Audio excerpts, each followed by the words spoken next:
I was kneeling in my boss's backyard, holding the third fence picket to snap in a month, when Diane Marsh took the hammer out of my hand and said, "There's someone I want you to meet."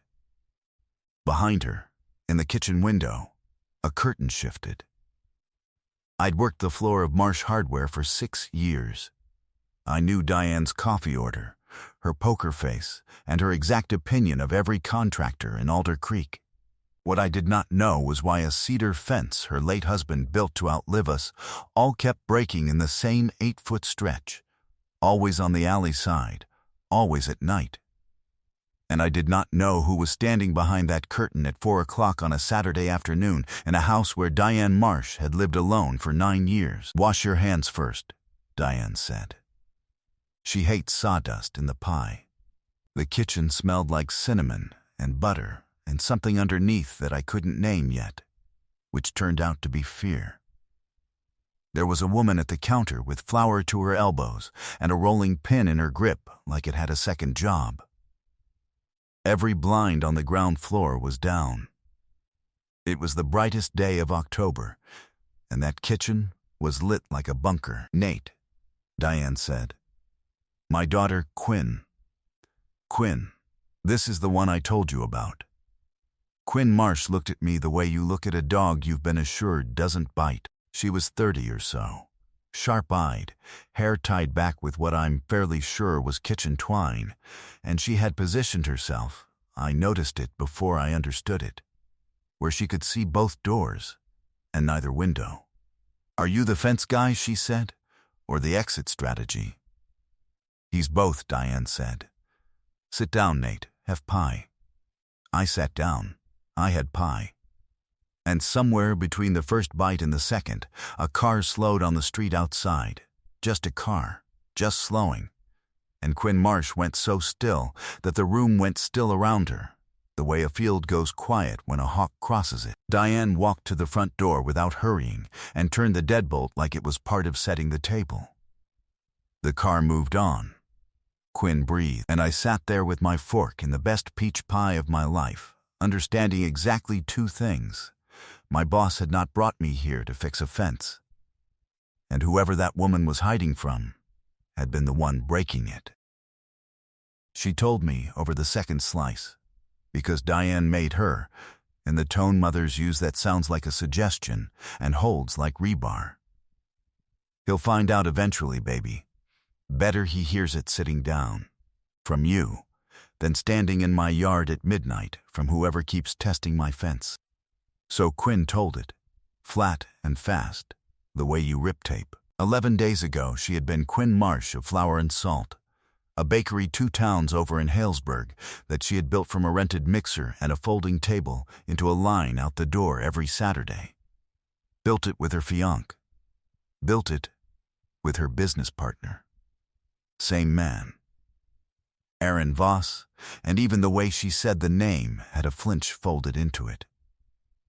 11 days ago I left him, she said. Both of him, the fiancé and the partner. I took my laptop, my knife roll, and my grandmother's recipe cards, and I drove here with my phone off, and it's been off since. She looked at the dead black rectangle on the counter like it was a carbon monoxide detector. He doesn't know where I am. That's the entire plan. That's the whole thing. "Why'd you leave?" I asked, and Diane's eyes came up, and Quinn's didn't. "Because I finally read something I wasn't supposed to read," she said. "Ask me a different one." I asked a different one. And while I was asking it, Diane's phone buzzed on the counter, Diane's, not Quinn's, and Diane turned it over with 2 fingers like she was checking a mousetrap. She held it up so we could both see. Aaron Voss, Mrs. M, checking in again. Worried sick. Is she eating? She forgets to eat when she spirals. Whatever she's told you, I just want to know she's safe. That's all I've ever wanted. It was, I want to be honest, a perfectly reasonable text. That's what made the hair stand up on my arms. 11 days, and he was still sending Diane 2 of those a day. Patient, warm, concerned. A man watering a plant. "He's not worried," Quinn said quietly, reading my face instead of the screen. He's inventorying. There's a difference. It took me 4 years to learn it. Before I left that night, I walked the fence line with a flashlight, because I am the kind of man who checks. The broken pickets were all in the one stretch where the alley's shadow falls, where the streetlight doesn't reach. On the alley side, in the soft dirt by the gatepost, there was half a boot print with a zigzag tread. 2 feet away, dropped in the leaves like a business card, a spent vape pod. Mint. Diane came out with her cardigan wrapped tight and looked at what I was looking at. "How long?" I said. "The picket started 3 weeks ago," she said. Then, in a voice I'd never heard her use in 6 years of hard seasons and harder customers, "Nate, Quinn only came home 11 days ago." I did that math twice, standing in the cold, and it came out the same both times, and neither of us said the answer out loud. Not yet. We just looked at the fence her Walt had built, with its fresh yellow wounds. And then I went to my truck and got my tape measure, because I didn't have anything better to hold. "Monday," I said. "I'm putting cameras on this house. Store's got a whole aisle of them. Employee discount. Bill me retail." Diane said. "And Nate." She was still watching the alley. "Come back tomorrow anyway. Fence needs you." I came back the next day, and the day after that. Officially, the fence needed me. The fence, as fences go, became the most tended 8 feet of cedar in the county.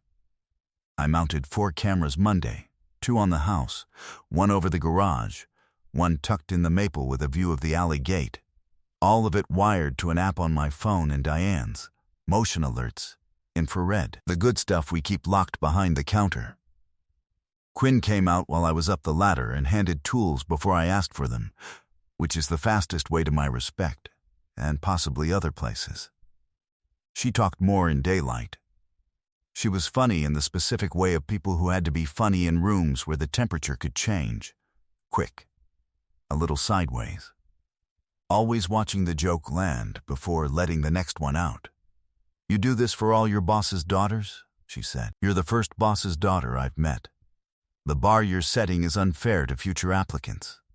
"Good," she said, and went back inside, and I stood on a ladder in October grinning at a junction box like an idiot. That afternoon she turned up at the store in a ball cap and her mother's sunglasses, first time out of the house in 12 days, moving down aisle 7 like a woman relearning that rooms could just be rooms. She bought a deadbolt, a motion light, and after standing in front of it for a solid minute, one of those little brass plates you engrave. She wouldn't tell me what she was having engraved. "Later," she said. "If we get a later." At the register, Diane's phone, Quinn had it for the errand, buzzed in her pocket, and I watched her check it out of 2 weeks of reflex, and I watched the room stop being just a room. "Aaron Voss, Mrs. M. I've been very patient. Patience isn't unconditional. Quinn has obligations here, legal ones, signatures, her name on real things. Hiding doesn't pause a lease. Tell her the ovens miss her. Tell her I'd hate for the paperwork to start missing her too. 12 days of is she eating, and all I've ever wanted. And there it finally was, the second voice, the one under the first one, the one she'd fled. Quinn set the deadbolt and the motion light on the counter, dead calm, and said, "Ring me up, fence guy." He just reminded me why I left, and I'd hate to lose the feeling. The alert came at 2:07 the next morning. Motion, alley gate. I was awake before my phone finished buzzing, and I lay there in the dark watching a live feed of Diane Marsh's back fence, and my whole body went cold and organized at the same time. A man stood at the fence line, not climbing it, not breaking it, standing at it, hands in his jacket pockets, face lifted toward the dark kitchen window, and when he turned his head, the infrared caught him clean. I'd never met Aaron Voss. I recognized him anyway, the way you recognize weather. He stood there for 11 minutes. Then he put one hand flat on the top rail, almost gentle, almost proprietary. A man testing a gate he intends to own, pressed until something creaked, and walked away up the alley. I sent the clip to Diane at 6 a.m. She replied with one word: breakfast.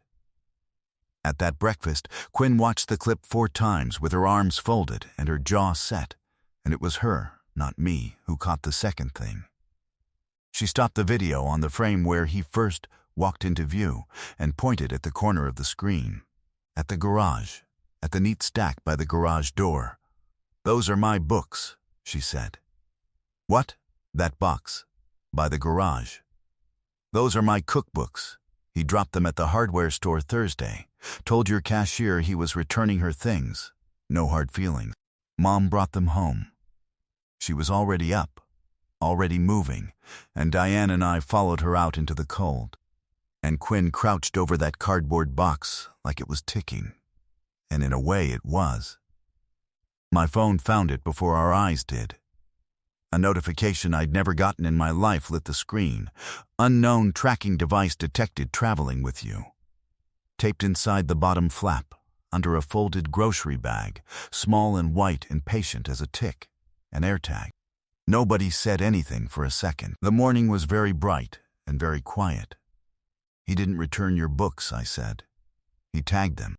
Quinn sat back on her heels in the driveway gravel, and I watched 11 days of careful, held together calm crack down one clean line, and then, instead of breaking, harden into something else. She picked the AirTag up in a dish towel like evidence, which, as it turns out, is exactly what it was. "Okay," she said. "Okay, he wants to know where this box goes?" She looked up at me, and there was a first, faint, dangerous spark of the woman from before all this. "Nate, how do you feel about Spokane?" The AirTag left town Tuesday in a flat-rate box addressed to my old Army buddy Hutch, who runs a bar in Spokane and asked no questions beyond funny or felony. I told him funny.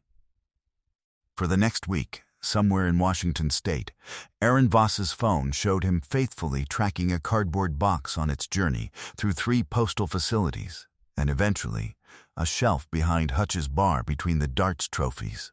Quinn laughed for the first time when the little dot crossed the state line. It was a good laugh. It was worth the postage.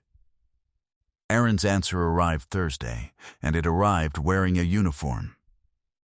The cruiser pulled into Diane's driveway at 4 p.m., county, not town, and the deputy who got out took his time about it. Hat, sunglasses, the whole catalog. The nameplate said R. Voss, Aaron's brother, Grady. He had a folded paper in his hand and an air of doing everyone a favor. "Afternoon, ma'am. We've had a report expressing concern for the welfare of a Quinn Marsh." He said it to Diane but pitched it at the house. "Party's worried she may be in a situation where she's not free to communicate. You understand we have to check." "A missing person report," Diane said. "For my daughter. Standing in my kitchen. A welfare check, ma'am." "She isn't missing," Diane said. She left, and then the screen door opened, and Quinn walked out onto the porch in her mother's cardigan, into full view of the road, of the deputy, of the little doorbell camera I'd mounted Monday that was recording every word, and I understood that she'd thought about this moment for 11 days and decided how it would go. "Deputy Voss," she said, clear and even. "Quinn Marsh. I'm safe, I'm well, and I left of my own free will. I am not missing. I do not wish my location shared with the reporting party. I understand you'll be closing that report." Grady Voss looked at her for a long moment, and something moved behind the sunglasses, a man realizing the errand was not what he'd been told it was. "He's real torn up," he tried. Quieter. Off script. "Whatever this is, Quinn, he just wants. You're on camera." "Deputy," I said from the fence line, pleasantly, with a hammer in my hand and a level in the other, every inch the yard guy. Doorbell. Records, audio. Great product. Aisle 7. He wrote something down. He ran his eyes over my truck, over the plate, I'd realize later, and filed that under mistakes I watched happen. And he left. That night, Flour and Salt's Instagram posted for the first time in 2 weeks. Golden light, flour dust, Aaron's forearms and famous smile. Big changes coming.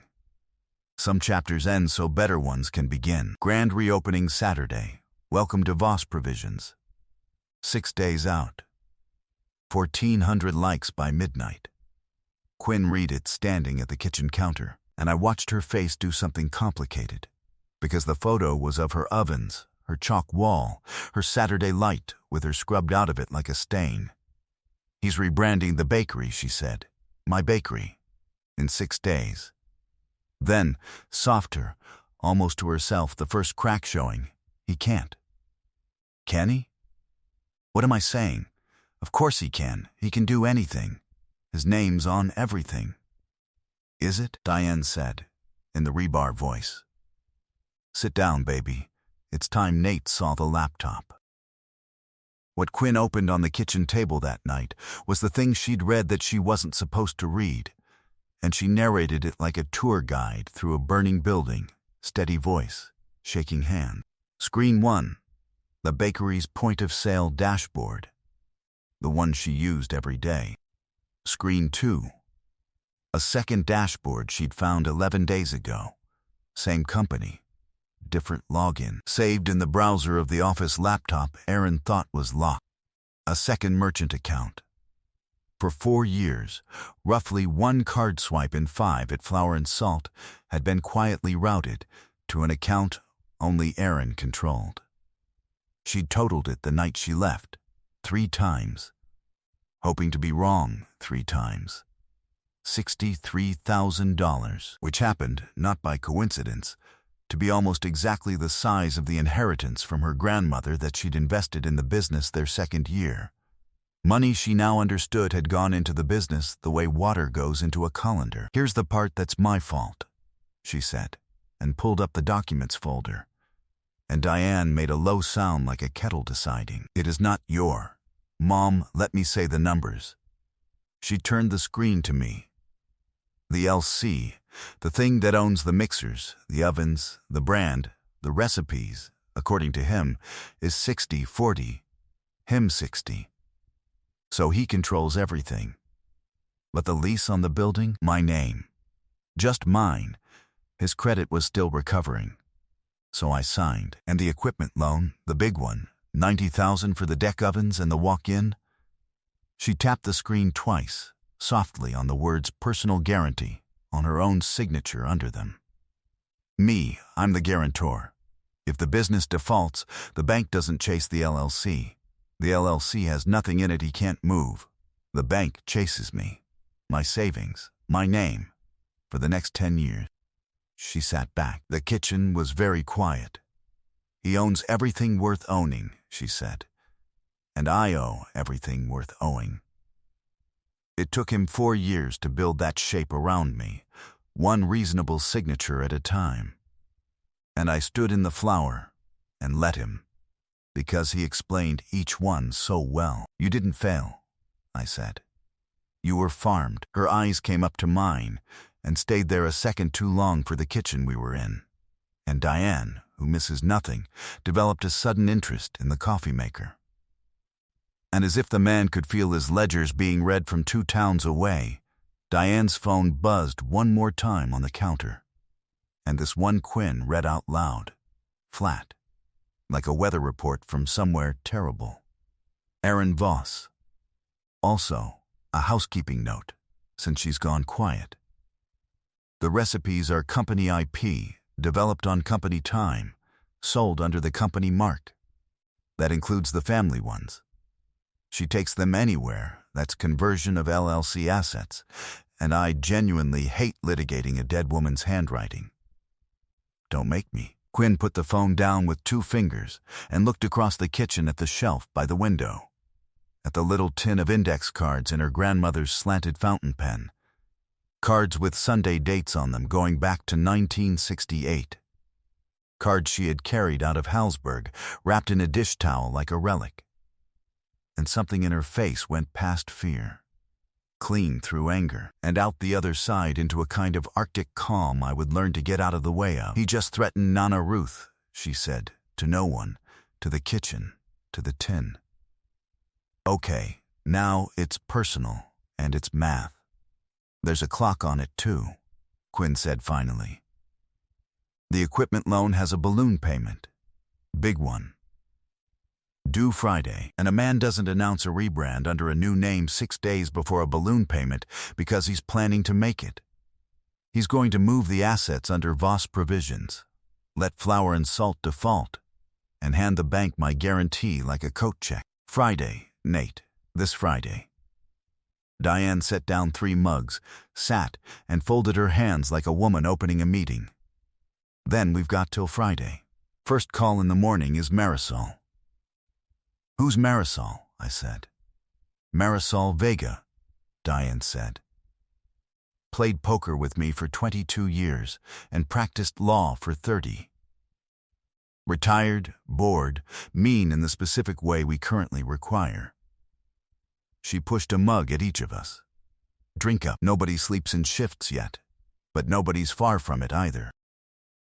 Marisol Vega received us in a sunroom full of orchids and legal boxes, read for 40 minutes without speaking, then took her glasses off and smiled the way a saw smiles.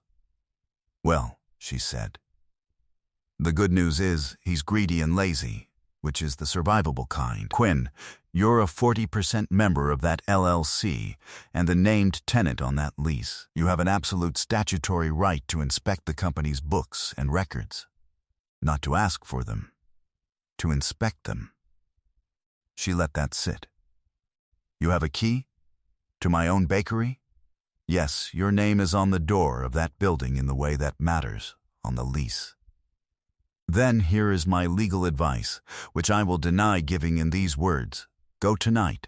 Go quietly. Take the yard man and copy everything. Bank statements. The vendor file. Both dashboards. The loan file. Photograph the safe log if you can't open the safe. Touch nothing that isn't paper or pixels. And be gone before the baker's shift, because we do not want a scene, we want a file. She slid a legal pad across. Everything you bring back, I turn into a letter. And I write very expensive letters for free when the man has annoyed me at this level. So that night at 1 a.m., I drove Quinn Marsh to Halesburg with the headlights off for the last quarter mile, and we let ourselves into the dark, warm dough-smelling belly of the life she'd fled. With her key, under her lease, and if my heart was going like a nail gun, her hands, I noticed, had gone perfectly steady the moment they touched her own counter. We were fast. She knew every drawer. The file cabinet gave us the loan file, and the vendor folder, the old office tablet, still logged into both dashboards, exported 4 years of both ledgers to a thumb drive while I stood watch at the window with my mouth dry.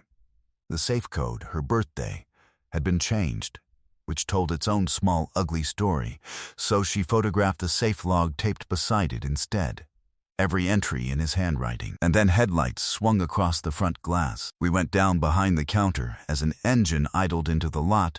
His engine, she knew it by sound, which also told a story, and a door thunked, and keys hit the front lock while she pulled me by the sleeve out the back hall, past the walk-in, through the alley door she propped with a wooden spoon every summer for airflow, and we were 2 blocks gone in the dark, with a banker's box between us on the bench seat before my heart caught up to my body. Quinn started laughing first, quiet, helpless, adrenaline laughter, forehead against the window, and then I was laughing too, and at the stop sign on Route 9 at 2 a.m. She stopped laughing and looked at me across the box, and the truck cab got very small, and it would have been the easiest thing in the world. Nate, she said. Not here, I said, and it cost me. Not like this. I want daylight. She looked at me a long moment, then she nodded, slow, and settled back, and put one hand flat on top of the banker's box like it was a Bible. Daylight, she said. Okay, fence guy. Drive. The banker's box gave Marisol her letter. It also gave us a ghost. It was Quinn who found her, going line by line through the loan file at Diane's table with coffee going cold at her elbow. The equipment loan application listed Aaron's prior business experience, and there it was in his own confident type. Co-founder, Crum & Co., LLC, Halesburg, dissolved. Members on the state filing, which is public and free, and took me 90 seconds on my phone. Aaron J. Voss and one Danielle Soto. 4 years before me, Quinn said slowly, scrolling. A bakery.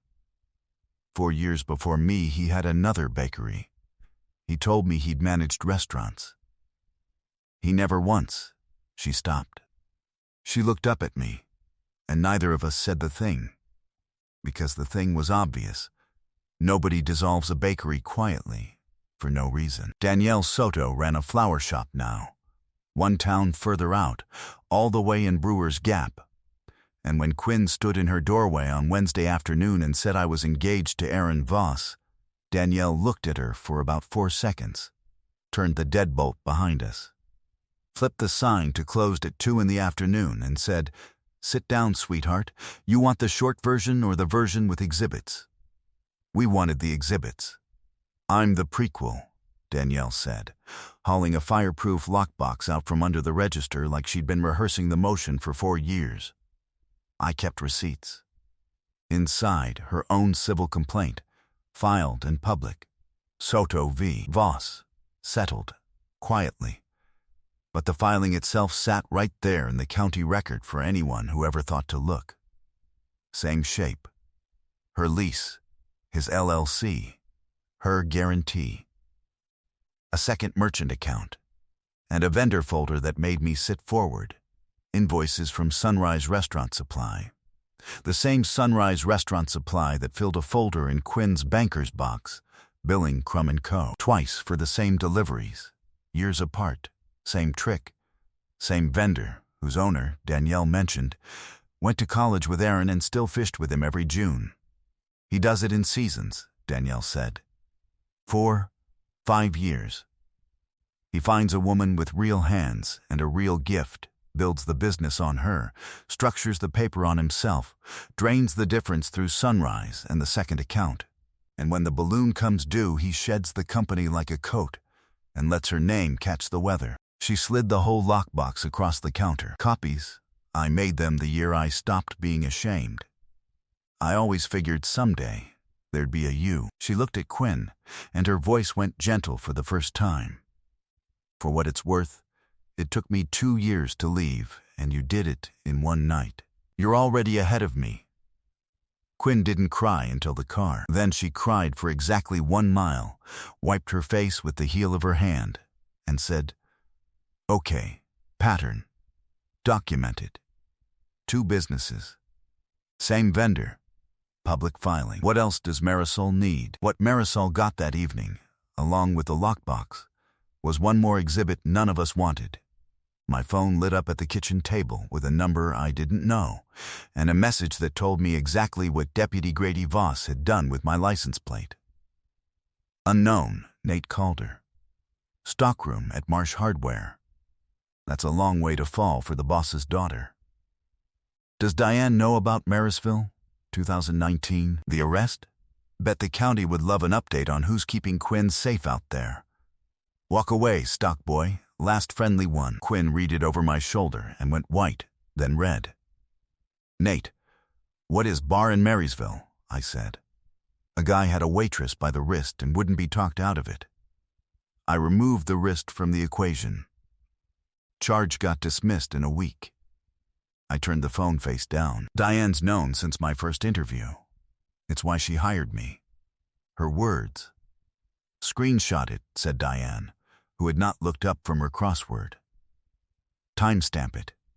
Send it to Marisol. He just put a threat in writing to a witness, and Marisol collects those like orchids. Thursday, Marisol laid the whole animal out on her sunroom table. 4 years of double ledgers totaled and highlighted. The twin Sunrise invoices from 2 businesses laid side by side like fingerprints. Danielle's public complaint. The 2:07 a.m. fence footage, time-stamped. The AirTag in a sandwich bag, photographed where we'd found it. The doorbell video of Quinn's statement, and Aaron's text to me, printed, exhibit tabbed. On top of it all, one letter, 3 pages, the meanest polite document I have ever read. The demand was simple. Before the balloon payment came due, Aaron signs a buyout of Quinn's 40% at fair valuation, funds the repayment of the diverted $63,000, and executes the bank paperwork releasing Quinn from the personal guarantee. Marisol had already had what she called a lovely preliminary chat with the bank's fraud department, who were, in her words, so eager to meet him. He signs, and the file stays a file. He doesn't, and by 9:05 Monday morning copies go to the bank, the landlord, the county prosecutor, forgery-adjacent diversion of member funds. They'll enjoy the vendor angle. And to Renata Ohm at Fork and Field, whose glowing profile of Flour and Salt's visionary founder, Aaron Voss, still sat pinned at the top of his Instagram. "He'll sign," Marisol said. "Men like this settle fast when it's public and burn slow when it's private. So we make everything about him public adjacent. Which is why you're going to serve it Saturday at his little party." And that's when Quinn, who had marched through 11 days, a records raid, and her own autopsy of her own life, finally hit the wall. Or, she said, "We don't." "Marisol, what if I just eat it? The guarantee, the debt, all of it. I'll work it off. People survive worse. I'd rather owe the bank 10 years of money than owe him 10 more minutes. Walk in there Saturday, in front of his crowd, his brother, his blogger, mom. He's had every room I've ever stood in. I don't want to hand him one more." The sunroom went quiet. And Diane Marsh, who had been letting lawyers and yardmen do the talking for a week, set down her coffee and took her daughter's hands across the table and gave her the last piece, the one she'd been holding. "Baby, those boot prints in my flower bed, the broken pickets." Diane's voice was level, and it was terrible. "The first one snapped 3 weeks ago. You came home 11 days ago. He was walking my fence line before you ever left him, Quinn. He scouted the one place you'd run to before you knew you were running.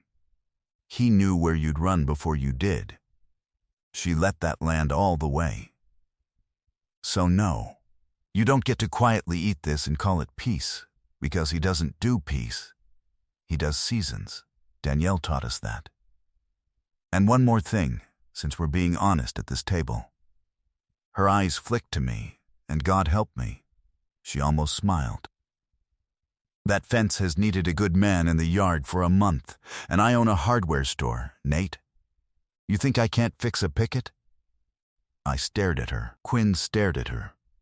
"You planned," Quinn started. "I plan everything," Diane said, picking her coffee back up. "It's called being a mother. Saturday, then, wear the blue dress. It photographs well, and there will be photographs." Saturday came in gold and blue, unfair weather for a reckoning. Voss Provisions had a ribbon across the door, a chalk wall of Quinn's recipes wearing new names like witness protection, a photographer, a folding table of samples, and Renata Ohm herself near the front with her phone out. Aaron Voss worked the crowd in rolled sleeves and the famous smile, handsome as a billboard. And I'll say this for the man, even knowing everything, for a half second the smile worked on me. That's the tool. That's the whole toolbox. Then the crowd shifted the way crowds do when a story walks in, because Quinn Marsh had come home to Halesburg in a blue dress, in broad daylight, with her mother on one side and the yard guy on the other, and a folder under her arm. To his credit, or his training, Aaron didn't miss a beat. He came at her open-armed, voice pitched for the room. "Quinn, everyone, Quinn's here, turning her flight into his mercy, 11 days of vanishing into a prodigal's welcome, and I watched the crowd start to buy it, because he sold it beautifully." "The office," Quinn said, only to him, smiling for the photographer. 5 minutes, Or I open this folder out here, and Renata can live post it. The office still had her handwriting on the whiteboard. She dealt the folder onto the desk one page at a time, the way I imagined she'd rehearsed in her head for a week, calm as a dealer, naming each card. Second merchant account. 4 years, 63,000. Sunrise invoices. Hours. Sunrise invoices. Crum & Co.'s. Same trick. Same fishing buddy. 2 businesses. Danielle says hi. His face did something small at that name, a hairline crack in a windshield. Your brother's welfare check, on video, closed you at my mother's fence, 2:07 a.m., time-stamped, 3 weeks running. You were at her fence before I even left you, Aaron. And yes, we can prove that too. Your text threatening Nate, in writing. And this. She set the sandwich bag with the AirTag on top of the stack, gently, like a garnish, was taped inside my grandmother's cookbooks. It's in Spokane now, behind a bar. Say hi. The silence in that office was the best thing I have ever heard. You went through, he started, reaching for indignation, and Marisol's letter came down on the stack. And Quinn talked over him for what I'd bet was the first time in 4 years. Buyout of my 40% at the appraised number. Repayment, on the bank's schedule, of every diverted dollar. My name off the guarantee. The bank's fraud department already has the file open. They're expecting your call. They were lovely. You sign all of it before the balloon hits Monday at 9 a.m. She squared the stack. Or at 9:05, the bank, the landlord, the prosecutor, and the woman standing out there with her phone each get a copy. You built a stage out there, Aaron. I brought receipts. He looked at the folder for a long time. Lawyer math. Bank math. Headline math. And then, because men like him always have one coin left, he spent it low and quiet, leaning close on his way to the pen. You were a line cook with a dead grandmother's notebook, he said. I built you. Quinn didn't step back. She looked at him the way you look at a receipt, once to check the total. You can keep the ovens, she said. The recipes were never yours. And then, as he signed, the notebook has her handwriting in it. Aaron, dated A judge, would call that predating the LLC. I just call it Sunday mornings. He signed Saturday. The bank papers went through Monday at 8:40, 20 minutes ahead of the balloon, with Marisol standing over the banker's desk like a museum guard. Voss provisions lasted 11 more weeks, which everyone agreed was poetic. And the last we heard of Aaron Voss, he was 2 states away, managing a restaurant, telling somebody new how well he explains things. Danielle sent Quinn flowers. The card said, from the prequel to the season finale. Here's what happened after, which is the part I actually think about at night. The empty unit next to Marsh Hardware, the one that had been a phone repair place, a candle place, and briefly, regrettably, an axe-throwing place. Got new glass in November and new ovens in December. Paid for out of a buyout check and a repaid inheritance. The sign went up in January. Hunter Green, gold letters, Quinn's, Bakery, and underneath, small, Est. Right next door. I cut a pass-through in the shared wall myself, a little Dutch door between the paint aisle and her proof boxes, with Diane's blessing and, let's be honest, at Diane's suggestion, because Diane Marsh plans everything and has stopped pretending otherwise. And on a Saturday morning in January, before either store opened, I finished the last of Walt Marsh's fence, every picket new cedar, every post reset, the alley stretch rebuilt strongest of all, because some things you repair and some things you fortify. Quinn came out with 2 coffees and flour to her elbows and stood in the cold, bright morning looking at her father's fence, made whole, and then at me, for a while, saying nothing, in the good way. Hey, fence guy, she finally said, and set the coffees down on the sawhorse and took something small out of her apron pocket and put it in my hand. The brass plate. The one she'd had engraved in October and wouldn't show me. Later, if we get a later. One word on it, in plain deep letters, and she nodded at the alley gate, at the strongest stretch, and I mounted it right at eye level where a man standing in the dark would have to read it. Daylight. Then she stepped in close, and her eyes went up past my shoulder to the huge, clean winter sun coming over the roofline, and then back to me. Nate. A beat. The whole street quiet, the whole sky up. It's daylight, so I kissed her. In daylight, by the fence, with sawdust on my hands and flour on hers. 11 weeks in one lifetime after her mother took a hammer away from me in that same yard, and I'm telling you the pie was good. But it was never about the pie. The grand opening was in February. Line out the door by 8. And I was restocking wood glue with the Dutch door propped when I heard, through the wall, over the bell and the crowd, Diane Marsh's voice doing the thing it does.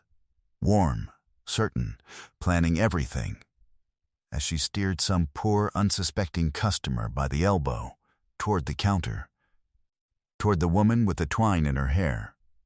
Come here. There's someone I want you to meet. My daughter.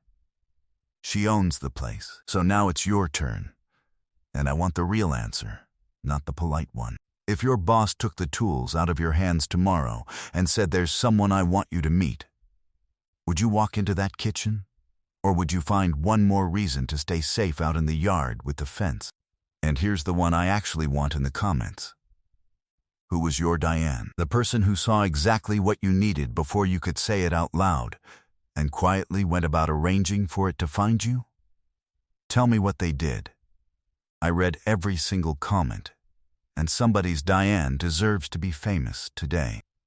If this story got to you the way that kitchen got to me, subscribe, because next week's story starts with a wedding ring found in a second-hand toolbox, and the note folded underneath it took a man 400 miles from home.